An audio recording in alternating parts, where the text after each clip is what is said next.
Break के बाद रुख करेंगे हम खबर का। गुजरात इंतखाब से जुड़ी बड़ी खबर। कांग्रेस का कैंडिडेट्स को लेकर गौर खौज मुसलसल जारी है। कांग्रेस की ओर से कैंडिडेट्स के नामों पर चर्चा की जा रही है।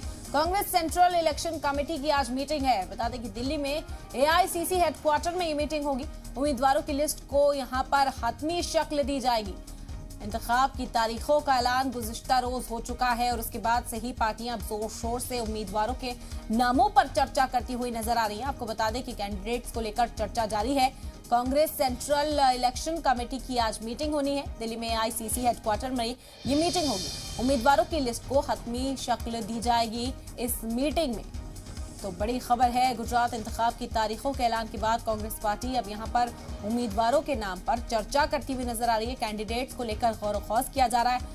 कांग्रेस सेंट्रल इलेक्शन कमेटी आज मीटिंग करने वाली है। एआईसीसी हेडक्वार्टर पर यह मीटिंग होगी जिसमें उम्मीदवारों की लिस्ट को दी जाएगी हतमी शक्ल, क्योंकि अब तमाम सियासी पार्टियां अपने उम्मीदवारों को मैदान में उतारने के लिए पूरी तरह से तैयार नजर आ रही हैं। इलेक्शन की डेट्स का ऐलान हो चुका है।